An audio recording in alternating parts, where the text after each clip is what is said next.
On dirait que Sneako est sur le point d'avoir un très mauvais Wiko. Si vous n'avez aucune idée de qui est Sneako, bienvenue au club. Pourquoi est-ce que je parle de lui? Parce que ce gamer, streamer, qu'importe, vient de devenir la nouvelle tête d'affiche de l'islam. Tout comme son héros Andrew Tate, Sneako ne sait absolument rien du christianisme ou de l'islam. Mais tout comme Andrew Tate, son ignorance totale du christianisme et de l'islam ne l'empêche pas de parler constamment du christianisme et de l'islam. Au contraire, son ignorance a fait de lui une cible parfaite pour les dawaïstes. Un dawaïste regarde Sneako de la même manière qu'Andrew Tate regarde une belle femme sur Instagram. Oh regardez, voilà quelqu'un que je peux manipuler pour qu'il rejoigne mon culte sexuel et m'aider à gagner plus d'adeptes. Au cas où vous ne connaîtriez pas la dawa est ce que les djihadistes font lorsqu'ils sont en position faible pour combattre. Lorsqu'ils ne sont pas en mesure de soumettre violemment les gens, ils mentent aux gens pour les maintenir dans un état d'ignorance jusqu'à ce que la communauté djihadiste soit assez forte pour combattre. Sneako est musulman depuis à peine 5 minutes, et il débite déjà les mensonges habituels de la dawa. Ce qui signifie que quelqu'un est en train de le nourrir de ses absurdités, et que nous avons une nouvelle occasion de les dénoncer. Prenons l'affirmation de Sneako, selon laquelle il n'existe qu'un seul Coran. You know a book has never been manipulated, and you know a book has no 30 different versions of it? The Quran. Stay consistent for 1400 years. But the original text of the Quran has never been tampered with, has never been manipulated. And this is the one that you could always go to. It's the same, it's consistent. But no, it's directly translated from the original Quran. There was no council for the Quran. My point is that the Quran hasn't been manipulated by a council. It was recited by Muhammad, peace be upon him. And then that's exactly what the Quran is. And it hasn't been tampered with. It's been consistent the whole time. I'm just giving you a reason why I believe in the Quran more, because I can be certain that this hasn't been tampered with. And there's one version of the Quran. Well, that's what they call dawah in the Quran, is trying to spread the truth. Like once you realize the truth, it's good to go and bring other people on board with the truth. Donc le Coran a été révélé à Mohammed, et n'a jamais cessé d'être cohérent depuis lors. Bien vendu. Il n'y a qu'une version du Coran. Bien, est-ce que Sneako a examiné les Corans du monde entier, et a découvert qu'ils étaient tous identiques? Bien sûr, il ne l'a pas fait. Les dawaïstes lui ont dit qu'il n'y a qu'un seul Coran. Et il les a crus, sans prendre la peine d'enquêter. Alors, où Sneako a-t-il entendu dire qu'il n'y a qu'un seul Coran? Eh bien, il l'a probablement entendu de la bouche de nombreux musulmans, parce que le mythe du Coran unique se répand depuis quelques décennies maintenant. Oui, j'ai dit depuis quelques décennies. Car pendant la majeure partie de l'histoire de l'islam, les musulmans ont compris qu'il y avait différents Corans. Mais les érudits musulmans et les dawaïstes ont fini par comprendre qu'ils pouvaient impressionner les gens en mentant. Voici Cheikh Yassir Qadhi, racontant à un public populaire que depuis l'époque du calife Othman, aucun exemplaire du Coran n'a jamais différé de l'autre, ne serait-ce que même par un seul mot ou une seule lettre. So the Caliph Uthman standardized the copies of the Quran, and therefore from his time up until our time there has never been 2 copies of the Quran that are different even in one letter or one word. Préservation parfaite, jusqu'à la virgule près. Bienvenue au pays des fantasmes, avec une population de 1,8 milliard d'habitants. Vous venez juste d'entendre Cheikh Yassir Qadhi, dans une vidéo faite pour des gens comme Sneako. Des gens qui ne savent rien à propos du Coran. Disant que chaque copie du Coran dans le monde aujourd'hui est complètement identique à toutes les autres copies. Vous l'avez entendu dire cela, n'est-ce pas? From his time up until our time, there has never been 2 copies of the Quran that are different even in one letter or one word. Maintenant, je suis confus. Parce que Cheikh Yassir Qadhi ne croit certainement pas à ce qu'il vient de dire. Comment je sais qu'il ne croit pas à ce qu'il vient de dire? Parce que lorsqu'il s'adresse à des personnes, qu'il appelle des étudiants de la connaissance, c'est-à-dire des musulmans qui sont sur la voie de devenir des érudits, Il admet qu'il existe différents Corans. In other words, if you were to compare two printed Qur'ans, you're going to see differences between them. Mais Sheikh Sneako, l'érudit coranique de renommée mondiale, dit que tu te trompes. And this is something that many people are unaware of and many people have heard but are not fully familiar with, especially those who have been exposed to some of our brothers who live in Algeria or Morocco or other North African countries. They recite the Quran in a slightly different way. Il récite le Coran différemment? Fais-tu simplement référence à une voix ou à un style d'élocution différent? Not just a voice or not just a speaking style, but also changes in letters and words and harakat. Des lettres et des mots différents.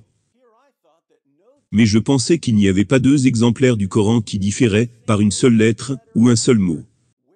D'où me vient cette idée? From his time up until our time, there has never been two copies of the Quran that are different even in one letter or one word. Oh, ça c'est juste ce que Cheikh Yassir Kadi dit à des gens comme Sneako. Mais qu'est-ce qu'il dit aux étudiants de la connaissance? In other words, if you were to compare two printed Qur'ans, you're going to see differences between them. Changes in letters and words and harakat. Si vous souhaitez réaliser une expérience amusante, alignez 1000 fans de Cheikh Yassir Kadi. Montrez-leur des clips de lui, disant que le Coran a été parfaitement préservé jusqu'à la lettre. Puis montrez-leur des clips de lui, admettant qu'il y a des Corans différents dans différentes parties du monde. Ensuite demandez-leur s'ils ont un problème quelconque, avec le fait que Cheikh Yassir Kadi dit des choses complètement différentes, à des publics différents. Ils n'auront aucun problème du tout. Parce que les dawaïstes ne se contentent pas de mentir à leurs auditeurs. Ils conditionnent également psychologiquement leurs auditeurs, pour qu'ils pensent qu'il est acceptable de mentir pour la dawa. Quelle religion fascinante. Mais Cheikh Yassir Kadi n'est pas le seul érudit musulman à admettre qu'il existe différents Corans dans différentes parties du monde. Voici le docteur Shabir Ali. Today, most Muslims read the Quran in a text that is referred to as the Egyptian edition of 1924.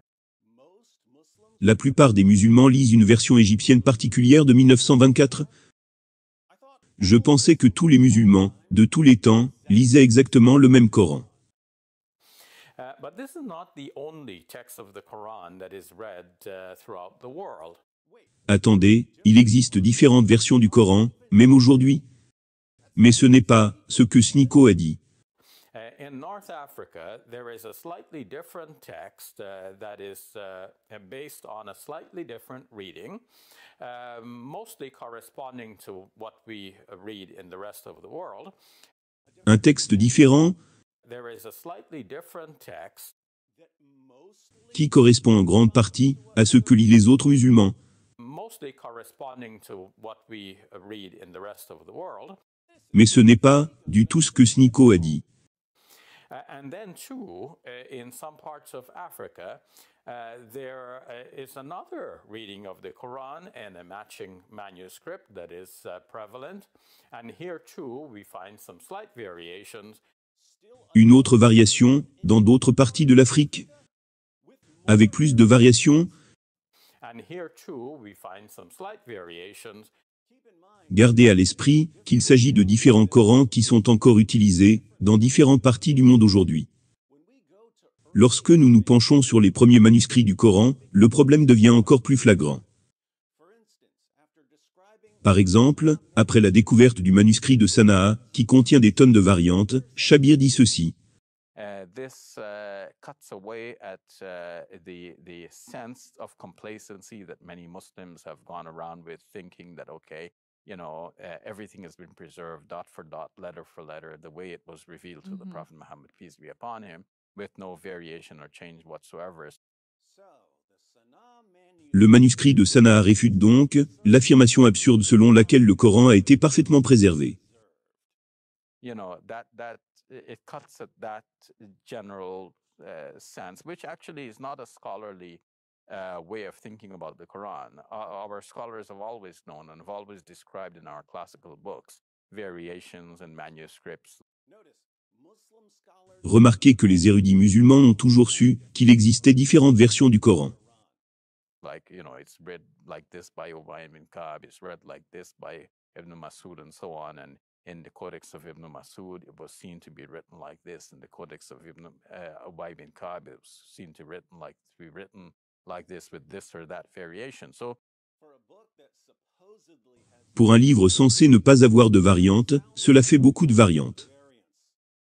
these were always known in scholarly circles to have existed, but recently, average Muslims have just simply, without bothering to learn, they have just simply parroted a common way of speaking about the Quran and saying, it's 100% the way it's always been, and they cannot imagine any variation. Les musulmans moyens, sans prendre la peine d'étudier, continuent de répéter l'affirmation d'une préservation parfaite, sans prendre la peine d'apprendre. Without bothering to learn, they have just simply parroted a common way of speaking about the Quran and saying, it's 100% the way it's always been. Mais d'où leur vient cette idée qu'ils ne cessent de répéter? There has never been two copies of the Quran that are different even in one letter or one word. De leurs érudits. Ces mêmes érudits qui ont toujours su qu'il existait des variantes textuelles et des versions différentes du Coran.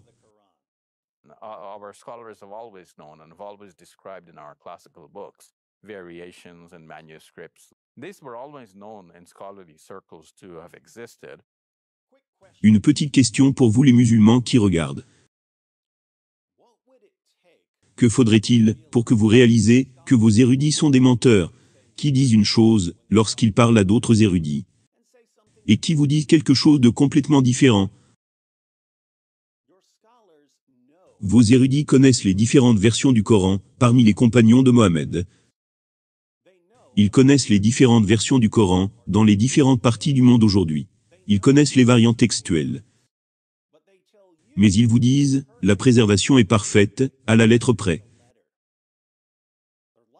Ils mentent, n'est-ce pas? C'est évident. Il est évident qu'ils mentent. Une autre question rapide. Pourquoi cela ne vous dérange-t-il pas du tout, lorsque vos érudits vous mentent? Si je surprenais un érudit chrétien, en train de mentir de manière flagrante, je ne veux pas dire qu'il se trompe, ou qu'il fait une erreur. Je veux dire, il ment. J'aurais un très, très gros problème, avec cet érudit chrétien. De même que d'autres chrétiens. Nous ne lui ferions plus confiance. Nous ne l'accepterions pas.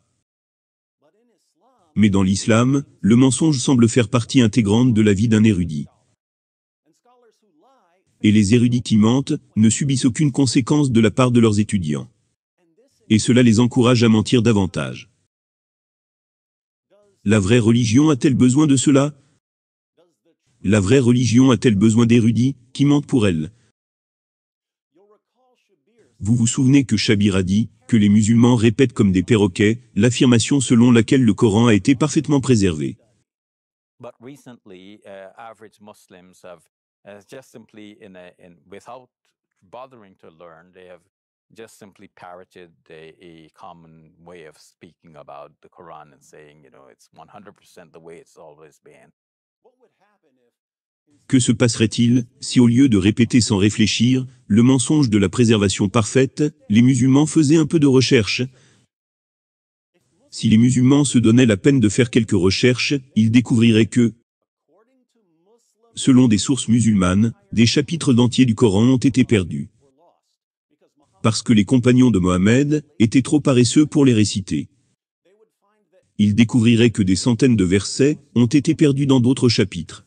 Parce que les seuls musulmans qui les avaient mémorisés sont morts au combat. Ou parce que la seule copie a été mangée par un mouton. Ils découvriront que les meilleurs récitateurs du Coran de Mohammed ne pouvaient même pas se mettre d'accord sur les chapitres qui étaient censés figurer dans le Coran. Le compagnon de Mohammed, Ibn Masud, a même déclaré que le Coran était censé comporter 111 chapitres.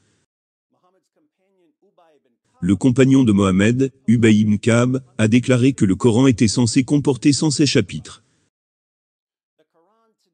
Le Coran d'aujourd'hui compte 114 chapitres. Les musulmans qui font des recherches élémentaires découvrent que Uthman, le troisième des califes bien guidés, a dû brûler des piles de Coran pour masquer toutes les différences. Ils découvriraient également qu'aujourd'hui encore, les différents manuscrits du Coran sont remplis de variantes textuelles, et que les musulmans dans différentes parties du monde utilisent des Corans différents. Mais le musulman moyen ne sait rien de tout cela. Parce qu'il n'écoute que les érudits menteurs et les dawaïstes, ces personnes qui pensent que le mensonge est parfaitement acceptable, tant que le mensonge permet de gagner davantage de convertis. Donc notre ami Sneako a gobé des mensonges. You know a book has never been manipulated, and you know a book has no 30 different versions of it? The Quran.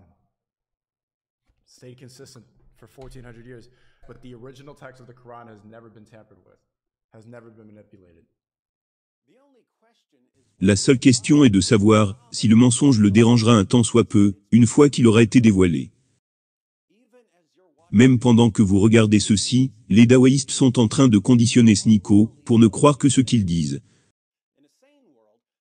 Dans un monde sain, Sneako entendrait un érudit musulman affirmer que le Coran a été parfaitement préservé. Puis Sneako ferait quelques minutes de recherche. Ce qui est vraiment tout ce qu'il faut pour démystifier le mythe de la préservation parfaite. Puis Sneako dira à lui-même: